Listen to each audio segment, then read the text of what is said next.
La Ilíada y la Odisea son las dos grandes obras con las que comienza la literatura occidental. Las dos están relacionadas con la guerra de Troya, pero cada una contempla un momento distinto de aquella historia.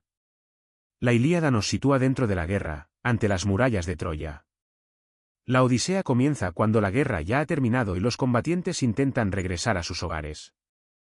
Comencemos por la acción de la Ilíada.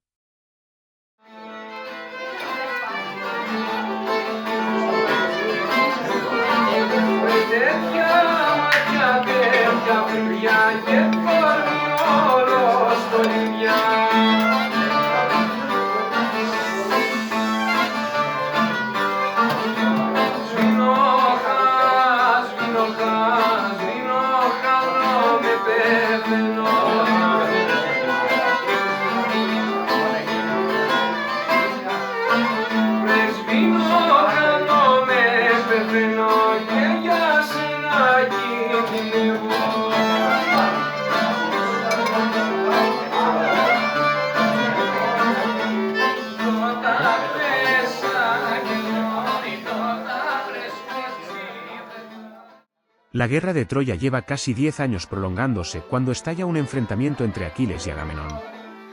Agamenón, jefe de los ejércitos griegos, se ve obligado a devolver a una joven llamada Criseida. Para compensar esa pérdida, le arrebata a Aquiles a Briseida, la esclava que le había correspondido como parte del botín. Aquiles considera que Agamenón lo ha humillado públicamente. Como respuesta, decide abandonar el combate. Además, pide a su madre, la diosa Tetis, que convenza a Zeus para que ayude a los troyanos. Aquiles quiere que los griegos comprendan cuánto lo necesitan. Sin Aquiles, los griegos continúan luchando contra los troyanos, dirigidos por Héctor, hijo del rey Príamo. París, hermano de Héctor y responsable del rapto de Helena, se enfrenta en duelo con Menelao, el esposo de Helena. Menelao está a punto de vencerlo, pero la diosa Afrodita rescata a París y lo lleva de nuevo a Troya. La tregua fracasa y la guerra continúa. Los dioses intervienen constantemente en favor de un ejército o del otro. Atenea, Hera y Poseidón suelen favorecer a los griegos, mientras que Afrodita y Apolo protegen a los troyanos. Antes de regresar al campo de batalla, Héctor entra en Troya y se encuentra con su esposa Andrómaca y con su hijo pequeño. Andrómaca le pide que no vuelva a combatir, porque teme quedarse viuda y ver destruida su ciudad. Héctor comprende el peligro, pero considera que su deber es defender Troya. El combate se reanuda y los troyanos comienzan a imponerse. Héctor hace retroceder a los griegos hasta sus propios barcos. Los troyanos atraviesan las defensas del campamento y amenazan con incendiar las naves. Si los barcos son destruidos, los griegos perderán la posibilidad de regresar a su tierra. Patroclo, el compañero más cercano de Aquiles, contempla la derrota de los griegos y le pide permiso para intervenir. Aquiles le presta sus armas y su armadura. Al verlo aparecer vestido como Aquiles, los troyanos creen que el gran guerrero ha regresado y comienzan a retroceder. Patroclo consigue alejar a los troyanos de las naves, pero no se detiene a tiempo. Continúa persiguiéndolos hasta las murallas de Troya. Allí, con la ayuda del dios Apolo, Héctor mata a Patroclo y le quita la armadura de Aquiles. Cuando Aquiles recibe la noticia, queda destrozado. Su enfrentamiento con Agamenón pierde toda importancia ante la muerte de su amigo. Aquiles acepta reconciliarse con el jefe de los griegos y decide regresar al combate para vengar a Patroclo. Su madre Tetis consigue que el dios Hefesto fabrique para él una nueva armadura. Aquiles vuelve al campo de batalla y provoca una matanza entre los troyanos. Finalmente, encuentra a Héctor ante las murallas de Troya. Héctor intenta escapar, pero Aquiles lo persigue y acaba matándolo. Aquiles ata el cadáver de Héctor a su carro y lo arrastra ante los ojos de Príamo, Andrómaca y los habitantes de Troya. Después lleva el cuerpo al campamento griego y se niega a devolverlo. Durante la noche, el anciano rey Príamo entra en secreto en la tienda de Aquiles. Príamo se arrodilla ante el asesino de su hijo, besa sus manos y le ruega que le permita recuperar el cadáver. El dolor del anciano conmueve a Aquiles, que recuerda a su propio padre y comprende que hasta sus enemigos sufren como él. Aquiles devuelve el cuerpo de Héctor y concede a los troyanos una tregua para celebrar sus funerales. La Ilíada termina con el entierro de Héctor. Troya todavía no ha sido destruida y Aquiles continúa vivo. El poema concluye, no con la victoria de los griegos, sino con el llanto de una ciudad por la muerte de su principal defensor. Pasemos ahora a la acción de la Odisea. La guerra de Troya ha terminado y los combatientes griegos han emprendido el regreso a sus hogares. Sin embargo, Ulises, rey de Ítaca, lleva casi 10 años intentando volver a su isla. Si sumamos los 10 años de guerra y los 10 años del viaje, su familia lleva cerca de 20 años esperándolo. En Ítaca, Penélope, la esposa de Ulises, se encuentra rodeada por numerosos pretendientes. Estos hombres consideran que Ulises ha muerto y quieren que Penélope elija a uno de ellos como nuevo esposo. Mientras esperan su decisión, ocupan el palacio, consumen los alimentos y sacrifican los animales pertenecientes a Ulises. Penélope intenta retrasar la elección. Les dice que se casará cuando termine de tejer un sudario para Laertes, el anciano padre de Ulises. Durante el día trabaja delante de todos, pero por la noche deshace en secreto lo que ha tejido. De esa manera consigue engañar a los pretendientes durante varios años. Telémaco, el hijo de Ulises, era un niño cuando su padre partió hacia Troya. Ahora se ha convertido en un joven, pero todavía no posee la fuerza necesaria para expulsar a los hombres que han invadido su casa. Con la ayuda de Atenea, decide viajar a Pilos y Esparta para buscar noticias de su padre. Mientras Telémaco realiza su viaje, Ulises permanece retenido en una isla por la ninfa Calipso. Calipso desea convertirlo en su esposo e incluso le ofrece la inmortalidad. Ulises rechaza la oferta, porque quiere regresar a Ítaca junto a Penélope. Los dioses ordenan finalmente a Calipso que lo deje marchar. Ulises construye una balsa y se hace a la mar. Sin embargo, Poseidón, que lo persigue desde hace años, provoca una tempestad y destruye la embarcación. Ulises consigue sobrevivir y alcanza la tierra de los feacios. Nausicaa, hija del rey Alcino, lo encuentra desnudo y agotado junto al mar.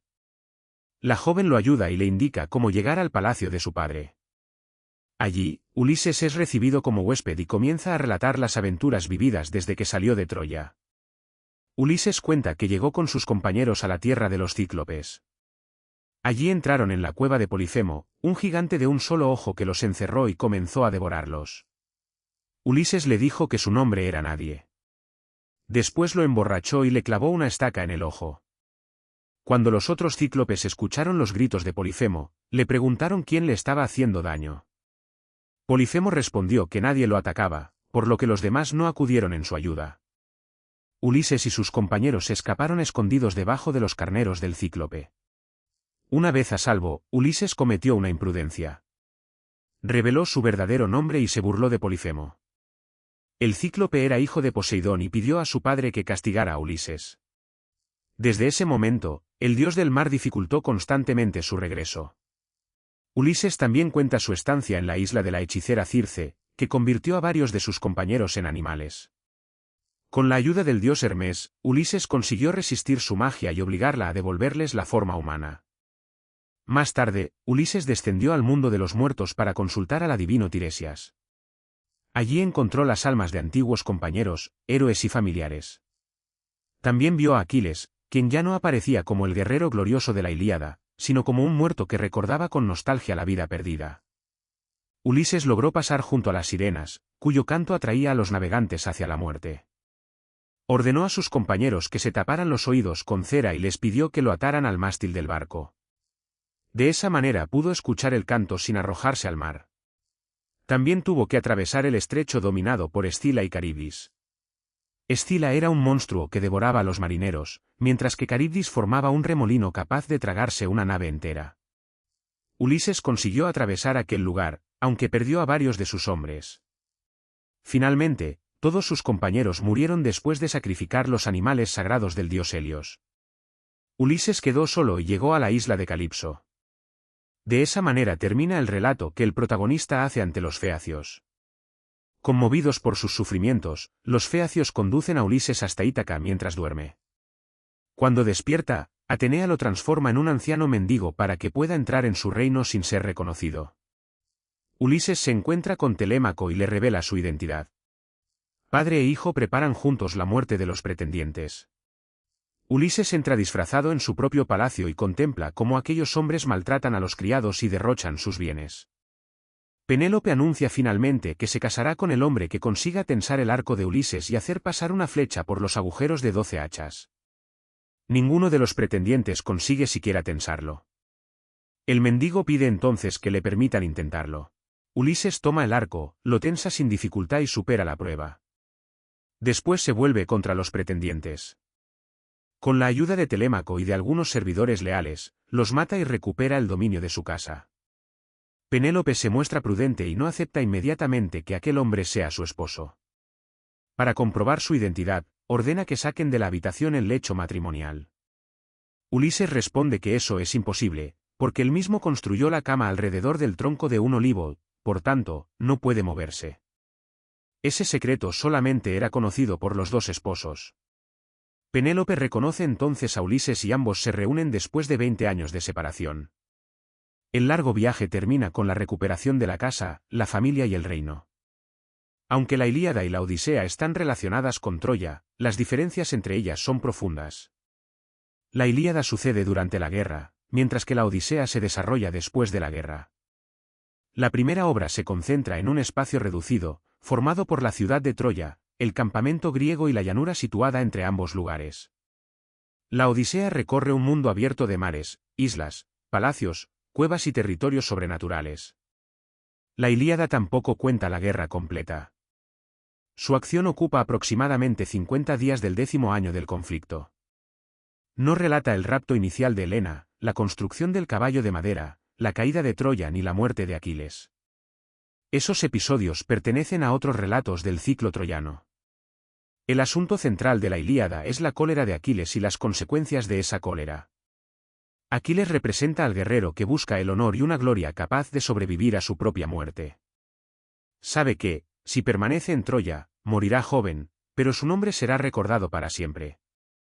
La Odisea presenta un ideal diferente. Ulises no busca morir gloriosamente, sino sobrevivir y regresar. Sus principales cualidades son la inteligencia, la paciencia, el engaño y la capacidad para adaptarse. Aquiles se enfrenta directamente a sus enemigos. Ulises se disfraza, oculta su nombre, inventa historias y espera el momento apropiado. También es distinta la actitud de las dos obras ante la guerra. La Ilíada muestra directamente la violencia de los combates, pero no presenta la guerra como algo sencillo ni alegre. Cada muerte destruye una vida concreta. Los troyanos sufren y aman del mismo modo que los griegos. Héctor no es presentado como un enemigo despreciable. Es un hijo, un esposo, un padre y un defensor de su ciudad. Su despedida de Andrómaca y el encuentro entre Príamo y Aquiles muestran el sufrimiento humano que existe detrás de la gloria militar. En la Odisea, la guerra aparece como un acontecimiento terminado que continúa destruyendo vidas. Algunos griegos han muerto durante el regreso. Agamenón ha sido asesinado al llegar a su reino. Penélope vive rodeada de hombres que desean ocupar el lugar de su esposo. Telémaco ha crecido sin conocer a su padre y Ulises ya no sabe si podrá recuperar su antigua identidad. La Odisea plantea, por tanto, una pregunta que la Ilíada no llega a responder. La pregunta consiste en saber qué puede hacer un guerrero cuando la guerra ha terminado. Ulises debe dejar atrás el mundo de Troya para volver a convertirse en esposo, padre y rey. La época en la que se sitúan los acontecimientos tampoco coincide con el momento en que se compusieron los poemas. Si la guerra de Troya tuvo un fundamento histórico, habría sucedido hacia el final de la Edad del Bronce, posiblemente durante los siglos XIII o XII a.C. La Ilíada alcanzó probablemente su forma monumental hacia finales del siglo VIII a.C. La Odisea suele considerarse algo posterior y situarse entre finales del siglo VIII y comienzos del siglo VII a.C. Entre la posible guerra histórica y la composición de los poemas transcurrieron varios siglos. Durante todo ese tiempo, las historias sobre Troya fueron transmitidas oralmente por generaciones de cantores. Esto nos conduce al problema de Homero. En realidad, no poseemos datos seguros sobre su vida. No sabemos exactamente cuándo nació, dónde vivió ni en qué circunstancias compuso sus obras. Varias ciudades griegas afirmaron ser su lugar de nacimiento. La tradición lo representó como un poeta ciego y ambulante, pero esa imagen puede pertenecer a la leyenda. Los antiguos griegos atribuyeron a Homero la Ilíada y la Odisea. Sin embargo, los investigadores modernos se preguntan si las dos obras fueron compuestas por una misma persona, por dos poetas distintos o por una larga sucesión de cantores. Para comprender el problema, debemos olvidar por un momento nuestra idea moderna del escritor. Homero no habría trabajado necesariamente como un novelista que se sienta a escribir una obra completa. La poesía épica nació dentro de una cultura oral. Los cantores, llamados aedos, conocían los personajes, los argumentos y una enorme cantidad de expresiones tradicionales. No siempre repetían un texto fijo, sino que podían reconstruirlo durante la recitación. Por eso, los poemas utilizan fórmulas como Aquiles, el de los pies ligeros, o la aurora de rosados dedos. Estas expresiones se adaptaban al ritmo del verso y ayudaban al cantor a desarrollar el relato. Durante generaciones, numerosos aedos debieron contar episodios relacionados con Aquiles, Héctor, Helena, Agamenón y Ulises. Cada cantor podía conservar ciertos elementos, modificar otros y adaptar la historia a su público. Esto significa que Homero no inventó desde el principio todo el mundo de la Ilíada y la Odisea. Recibió una tradición anterior formada por relatos, personajes, fórmulas y escenas transmitidas colectivamente. Sin embargo, llamarlo simplemente recopilador tampoco parece suficiente. Un recopilador se limita a reunir materiales anteriores. La Ilíada y la Odisea poseen una construcción demasiado compleja como para considerarlas una acumulación desordenada de relatos. Toda la Ilíada está organizada alrededor de la cólera de Aquiles. Su retirada permite el avance de los troyanos. Ese avance provoca la intervención de Patroclo. La muerte de Patroclo hace regresar a Aquiles. La venganza contra Héctor conduce finalmente al encuentro entre Aquiles y Príamo. La Odisea también presenta una organización muy elaborada. La narración comienza cuando Ulises está cerca del final de su viaje. Después sigue los pasos de Telémaco. Más tarde, el propio Ulises cuenta retrospectivamente sus aventuras. Finalmente, las distintas líneas del relato se reúnen en Ítaca. Por tanto, es posible que un gran poeta utilizara los materiales de la tradición oral y les diera una forma nueva. También es posible que la Ilíada y la Odisea fueran organizadas por dos autores diferentes. Incluso puede pensarse que los poemas pasaron por varias etapas antes de alcanzar su forma definitiva. Este debate recibe el nombre de cuestión homérica y continúa sin una respuesta completamente segura. La escritura pudo intervenir en algún momento de la composición o de la conservación de los poemas. Quizá un poeta los dictó. Quizá fueron escritos mientras se componían. También pudieron mantenerse durante algún tiempo mediante recitaciones antes de quedar fijados por escrito. En conclusión, no sabemos si Homero fue exactamente el autor de las dos obras, el gran organizador de una tradición anterior o el nombre simbólico que recibió todo un proceso de creación colectiva. Lo más razonable es pensar que la Ilíada y la Odisea son al mismo tiempo obras colectivas e individuales. Son colectivas porque contienen siglos de relatos transmitidos oralmente. Pero también parecen individuales porque alguien realizó una extraordinaria labor de selección, organización y composición.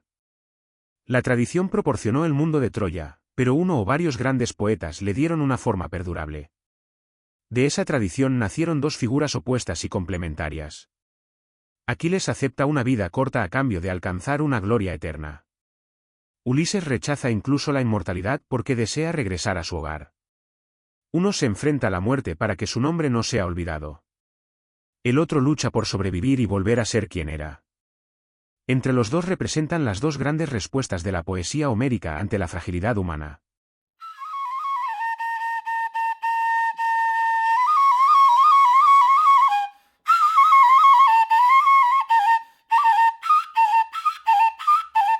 Ναι, ποιος είναι?